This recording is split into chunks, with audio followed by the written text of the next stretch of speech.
Hello and welcome back to another video on the rest of today and to another edition of Smackdown Out of 10. And yeah, big show today. We've got the return of Roman Reigns, Ronda Rousey, kind of all of the things that the show was missing last week, because yeah, it just did feel a little bit light on star power. But yeah, on top of that we've got Drew McIntyre and Sami Zayn in a lumberjack match following last few weeks' events, so that'll be good. But let's get straight into it, and it kicked off with the contract signing between Charlotte Flair and Ronda Rousey. Pierce was in the ring and the two superstars and Drew Gulak brought the contract in before Flair and Rousey got into an argument over their Mania match. The Queen vowed to make Rousey say I quit, and noted this type of match may not have any rules. After making a signature on the contract, Flair foot the table and attacked Rousey with a kendo stick. Rousey turned it around and took the kendo stick, and Flair ran backstage. Gulak was trying to hand Rousey the contract to sign, but the baddest women on the planet caught him with an armbar before making a signature. I mean, like, poor Drew, what's he done to deserve all of this? Surely turn it into a triple threat match. But yeah, I mean, like, this was just okay. It was a contract signing, it was just there. Got a lot of abuse on the internet, and to be honest, I can kind of see why. Before we got Xavier Woods versus Butch, Woods had the early advantage and got some big moves in before they getting a near fall for clothesline. Butch unloaded on Woods before trying for a Fujiwara armbar. Woods got out of the hold and countered a big suplex before Butch dropped him on the turnbuckles. Butch was sent outside on the announce desk before, after a break, Woods tried for a big move, but Butch countered it with a move on his own, but Butch tried for a DDT and Woods rolled him up for the win. After the match, Butch ran into the crowd and beat up a security guard on his way out. What happened to Pete Dunne? Yeah, this version is just crap, and he keeps losing as well, and he has a tension champ, and it's just the same thing over and over again. Just bring back Pete Dunne, for Christ's sake. 5 out of 10. Ricochet was backstage and Jinder and Shanky showed up, asking the IC champion to face one of them. Ricochet agreed and Shanky stepped up to the challenge. I didn't know you had a match last week, Ricochet and Jinder, but what we go.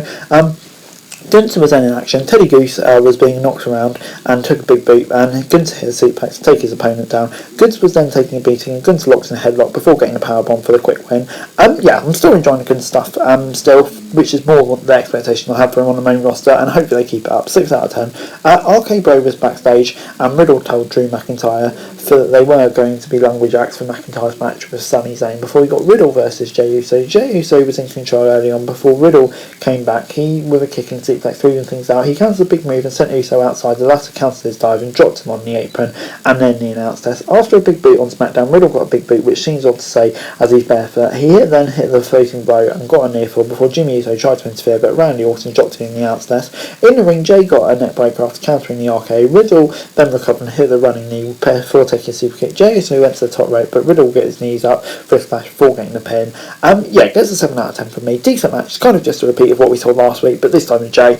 But you know, it was still enjoyable and looking forward to that match at Backlash. So yeah, 7 out of 10. Bucks and Naomi were out next, and they realised that they had all been wiped out of the possible teams that could challenge them. Natalia and Shayna Baszler came out to remind them they're still there. The two teams stared down and setting up a title match. I thought Nasty was on NXT, but yeah, another pointless match, and don't care about the women's title still. Before backstage, Happy Galloway told Madcap Moss that he just wanted to team up one more time, but Moss laughed in his face, and we got Madcap Moss versus Angel. Moss had the early advantage and tossed Angel out of the round. Back in the ring, Humberto tried for a distraction, but Angel got the advantage, but Moss recovered and hit a follow-away slam and a spear in the corner before getting the win via the punchline. After the match, Corbin rushed to the ring and attacked Moss, taking him out with an end of the days and stealing his Andre the Giant trophy. Yeah, pretty pointless stuff, I have to say. Gets a 6 out of 10. Just get the feud over WrestleMania Backlash, and it feels like Moss will go on a push, which is what we want to see. But yeah, for this bit, gets a 6 out of 10. The match was okay, and the interference at the end, to be honest, it was just predictable.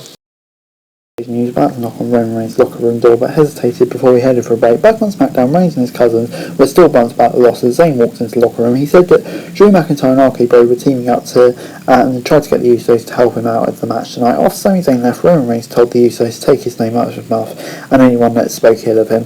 I mean, like, yeah, this was interesting. I'd love to see the Sami Zayn Roman Reigns match. I think it'd be great stuff. But yeah, this was interesting. Before we got another promo from Lacey Evans before we headed to the main event of SmackDown, which was, of course, that lumberjack match between Drew McIntyre and Sami Zayn, and it kind of started off in a predictable way with the Usos showing up at ringside and Zayn fled the ring right off the bat, but the lumberjack sent it back in twice. Drew McIntyre tossed Zayn around the ring as the match continued, but luckily managed to toss him outside. But Sheamus and Rich Holland were beating up McIntyre at ringside, and the duo seemed to be on Zayn's side of the action.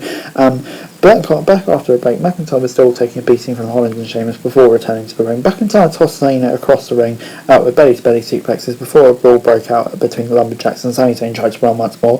McIntyre dragged Zayn back into the ring, but Jinder and the other Lumberjacks attacked him. Drew McIntyre then hit a dive and took out the crowd at ringside before Zayn tried running yet again. Pearce came out and set up a steel cage match for next week. And yeah, after this one deserved into chaos. Jinder Mahal and Shanky attacked McIntyre right after the match, but Scottish Warrior took them out and hit Mahal with a Claymore as Sami Zayn watched from the crowd. Finally, we're going to get a payoff for this next week. I thought we would this week, but you know, it is what it is. It was still mildly entertaining, so it gets a 7 out of 10. So yeah, decent stuff. Overall this week, SmackDown gets a 6 out of 10 from me. Yeah, I mean, like, SmackDown this week was decent. There was some good bits on there, some not so good bits on there, but on the whole, you know, it kind of felt like a middling show. But yeah, on the whole, it's still an enjoyable 2 hours to watch. Lots happened, and you know, it's good to have stars like Roman and Ronda back. But anyway, guys, that's it for the video. Thanks very much for watching. To like, share, subscribe, leave your thoughts, comments, down below, follow us in the description for daily radio listening news, and subscribe to my channel on screen, and I'd be greatly appreciated. Thanks very much for watching. Peace.